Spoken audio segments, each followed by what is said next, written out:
This is CBS News, New York.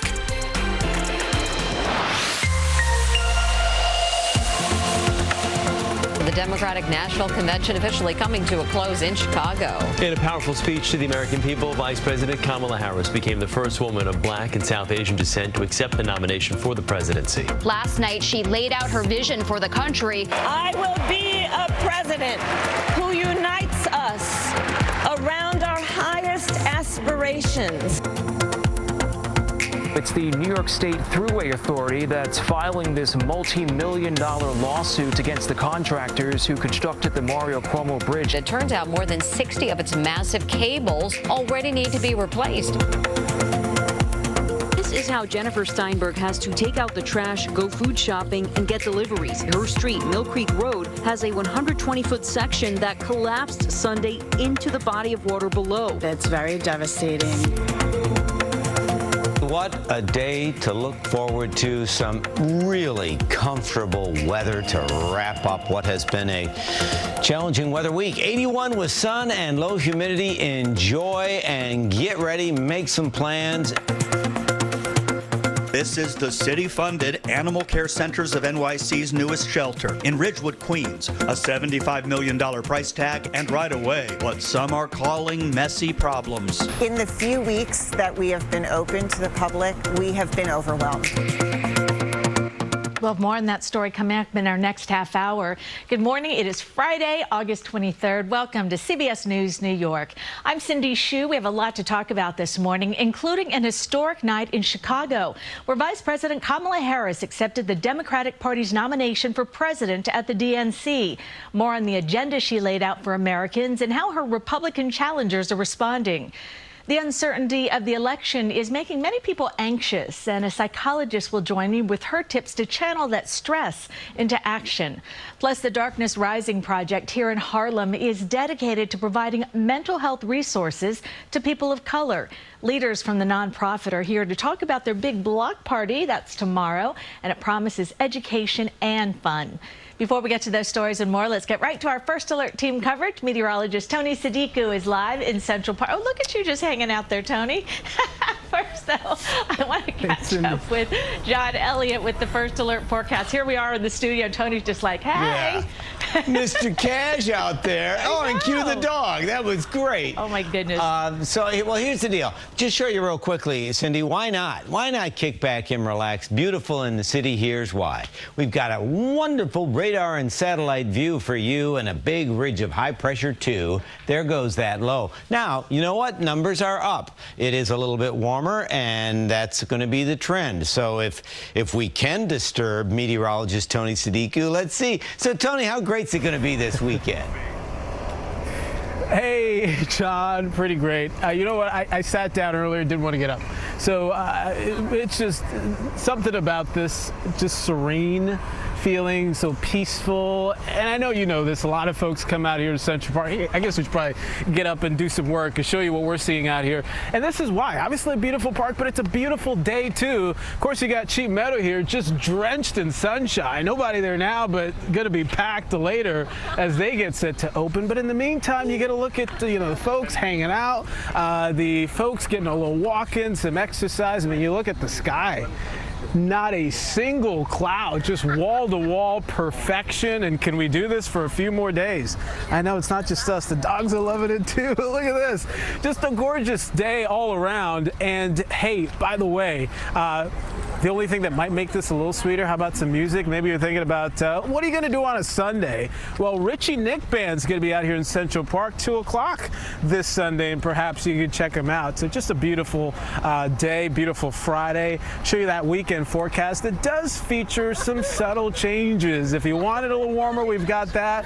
And we're easing into it, not necessarily slamming on the gas. Instead, numbers will start to tick up. We're talking mid-80s both weekend days, so maybe it's a weekend, you got outdoor chores, some yard work to do, or outdoor plans. Take advantage of it. 7-day forecast will feature a little more change early next week. A bumpy ride Monday as some scattered showers in the mix, but then pretty smooth sailing stuff, John, as we come back out here live, show you the pretty views, tons of folks. I don't know if anybody's going to work today, but it's just one of those days. And I know you're counting down to fall, even though may not be feel like it. Is this for me? Is this for me? Oh, well, look at that. No. That's great. That's great. Sorry, I got distracted. No, that's fine. Dogs is on a mission. Hey, and thanks for pointing out some options. We also have summer streets for one more Saturday. That's going to be great, too. So thank you, Tony. All of this does make sense, though. It feels like summer because it is still summer. Fall, technically, 9 days away till meteorological fall, 30 days till the equinox. And I know Cindy loves her countdowns, so why not count them down? 10 days till Labor Day, back to school. Well, that one kids are probably not thrilled about. Some kids are. Fall, as noted, and then trick or treat, Halloween, just 69 days away until we're going to be swimming in Reese's Pieces and chocolate and peanut butter. And then we're still going to add Thanksgiving and Christmas and Hanukkah and everything else. Yeah, we'll get on. All right. Yeah. John, thank you.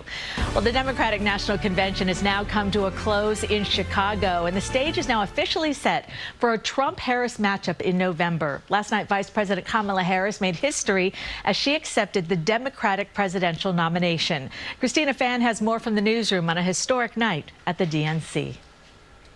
Good morning, Cindy. In her speech last night, Kamala Harris promised to be a president for all Americans. She laid out her vision for the country while also warning about the possibility of former President Donald Trump returning to the White House. I accept your nomination to be president of the United States of America. The crowd at the United Center broke out in thunderous applause as Kamala Harris walked on stage for this historic moment. You can always trust me to put country above party and self, to hold sacred America's fundamental principles, from the rule of law to free and fair elections, to the peaceful transfer of power. Vice President Harris made her case to the American people, arguing her personal story and background as a prosecutor make her uniquely qualified to be president, summoning Americans to reject political division and instead chart a new way forward. As president, I will bring together labor and workers and small business owners and entrepreneurs and American companies to create jobs, to grow our economy, and to lower the cost of everyday needs. The Democratic nominee called for unity and warned that returning former President Donald Trump to the White House could have devastating consequences for the country. Consider the power he will have, especially after the United States Supreme Court just ruled that he would be immune from criminal prosecution. She also talked about Israel's war with Hamas. Now is the time to get a hostage deal and a ceasefire deal done. It's expected to be a quiet day for Harris as she heads back to Washington, D.C. from Chicago. Trump, meanwhile, is focusing his attention out west today with planned campaign stops in Las Vegas and Arizona. In the newsroom, Christina Fan, CBS News, New York. Meantime, late last night, independent presidential candidate Robert F. Kennedy Jr. withdrew his name from the Arizona ballot. It comes amid speculation that Kennedy is getting ready to drop out of the race and give his support to former President Donald Trump. Today, Kennedy will make an appearance in Phoenix to discuss what he's calling his path forward. Trump is already in Arizona, where he visited the U.S. southern border Thursday. As Christina mentioned, Trump has a rally scheduled in Glendale today, about 9 miles from Phoenix. And the Trump campaign announced that he'll be joined by a special guest at that rally. Stay with CBS News New York for continuing coverage leading up to Election Day, on air, online, and on the free CBS News app. New this morning, police have released officers' body cam footage following a surfer's arrest at the Jersey Shore that's now under review. You're not free to leave. Am I being detained? You are. And you take another step, you'll be arrested, I promise you. You need a beach badge to get onto this beach. This is a free beach. I'm not going to argue with you. You're going to provide your name and information?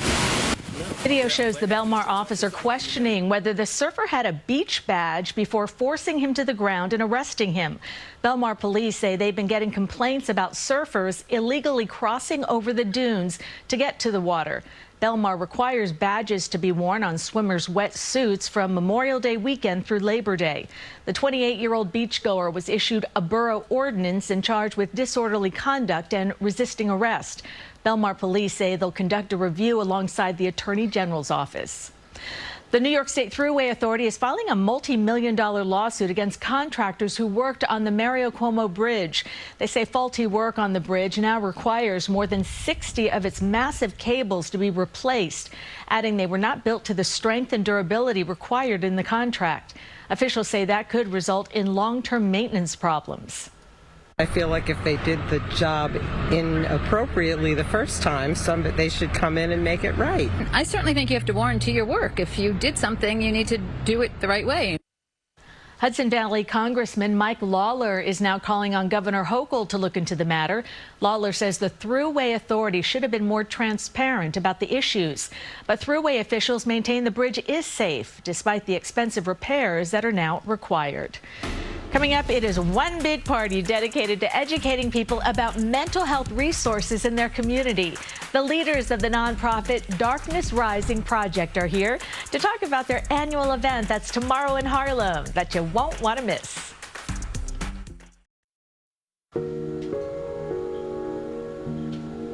CBS News New York is committed to breaking the stigma around mental health. And we want to tell you about a great community event this weekend that's putting that mission front and center. The Darkness Rising Live Block Party takes place tomorrow at Adam Clayton Powell Plaza in Harlem. And this is video from past years. It features a live concert, free dance classes, wellness workshops, and more. The annual event is hosted by the Darkness Rising Project, a nonprofit dedicated to providing mental health resources to marginalized communities.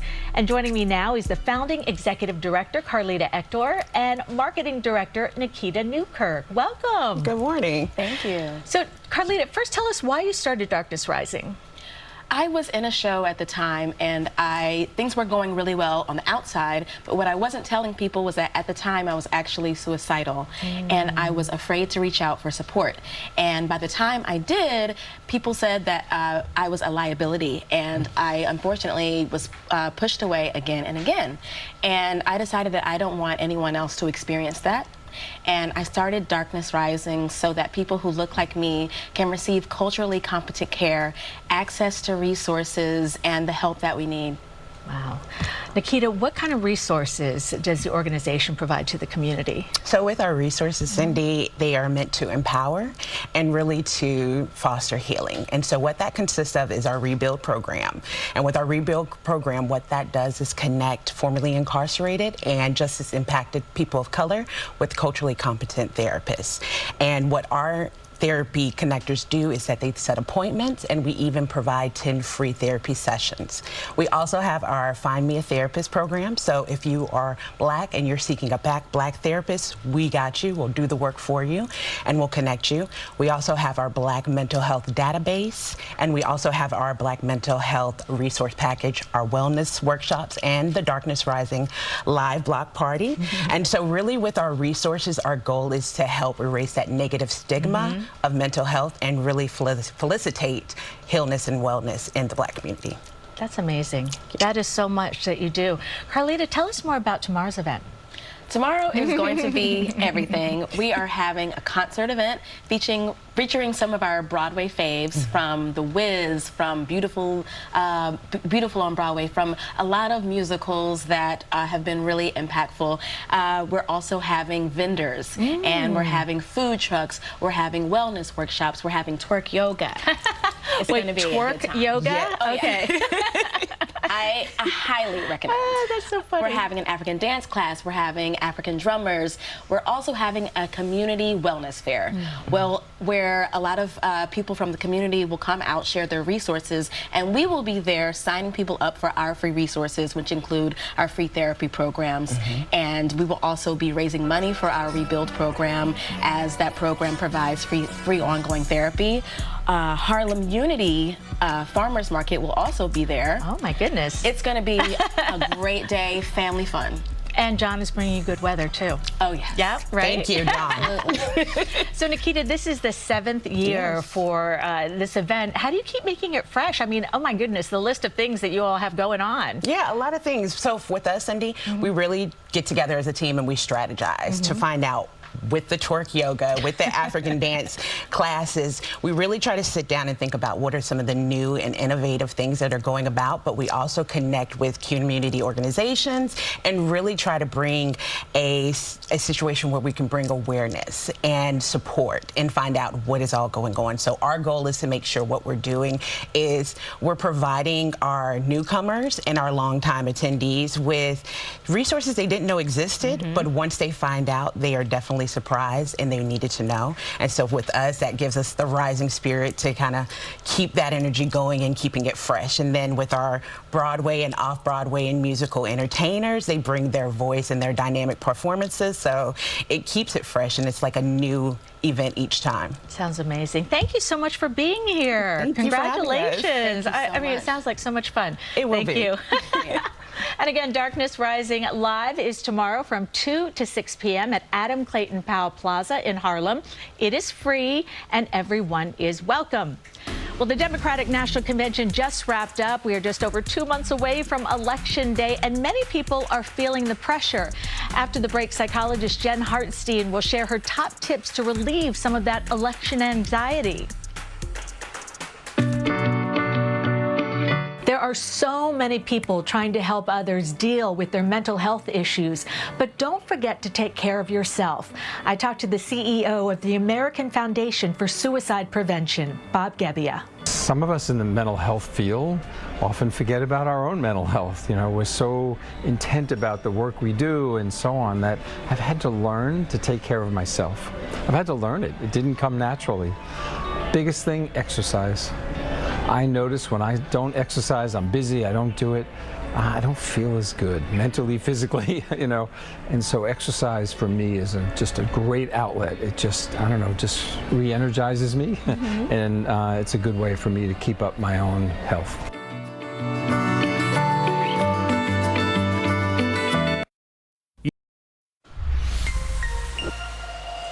WCBS News Radio 880 goes dark on Sunday. Streaming in our next half hour, more on the special tribute from current and former staffers to say goodbye to the legendary station.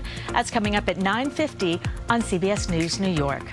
Well, the end of August is a stressful time for so many of us. Summer's wrapping up, school starting soon, and then you've got the upcoming elections, which are causing a lot of anxiety. And they're here to help us out is psychologist Dr. Jennifer Hartstein. Dr. Jen, we need you.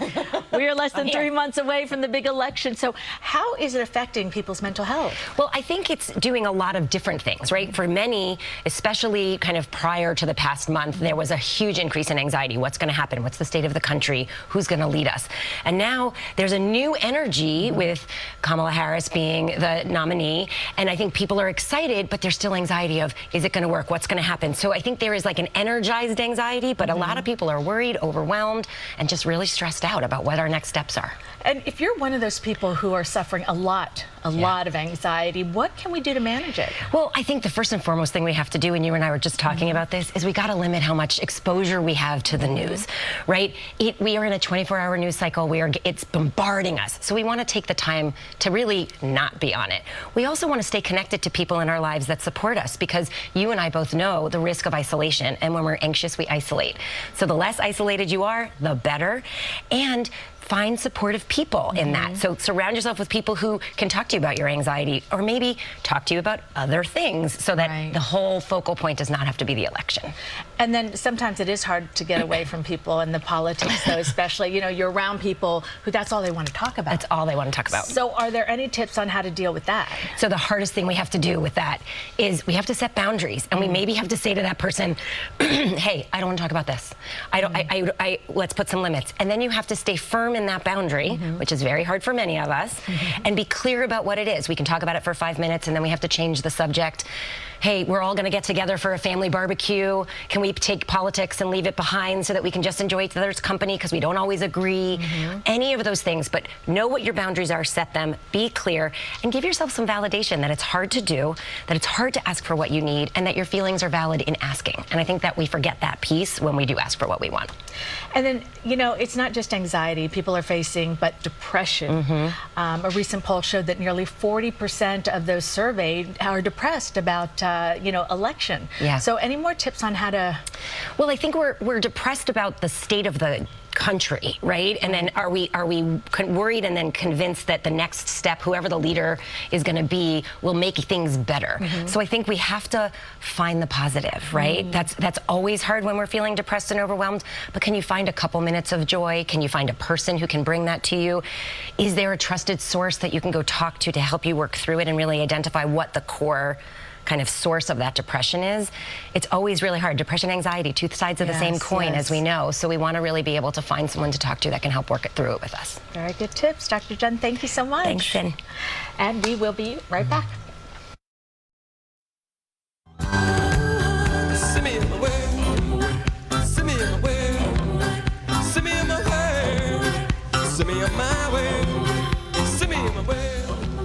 Welcome back to CBS News New York on this Friday.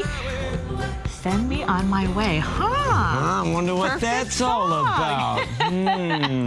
We do have some news to share with you. Starting on Monday, our dear friend Drew Barrymore is going to be with you at 9 a.m. You can catch me and John. We're going to be on the noon. You're going to be on the 4:30 to forever. Well, yeah. And with all the latest news and weather.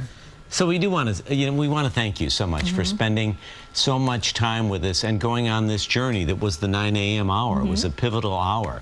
So, and by the way, you are in great hands with Drew, and we have to tell you, she is as nicer behind the scenes as she's the same person on TV as she is in real life. That is exactly the way she and Ross are. I mean, that is no joke. So I'm so excited. They'll have a full hour of positive, fun stuff. We have had a lot of fun here, though. Yes, we have. Thankfully, no broken bones. So many great interviews, occasional snacks, and learning stuff all along the way, too. I mean, so many... I think the goal was there's so many positive things happening in the community, and let's show them, you know? And of course, one of my favorites was Furry Friend Finder. Well, also, I don't know if there was food. So Furry Friend Finder, again, we're going to continue that on the streaming side. We're committed to that. Melanie from yesterday, I Sandra, think. oh, that was a great dog. Oh my Sandra gosh. does so much great, amazing work, because the thing about Sandra is she really takes the time to make the perfect fit and perfect match. That's why we always were doing the Furry Friend Finder update. And we're going to have those on Thursdays at noon. Yeah. You back, baby?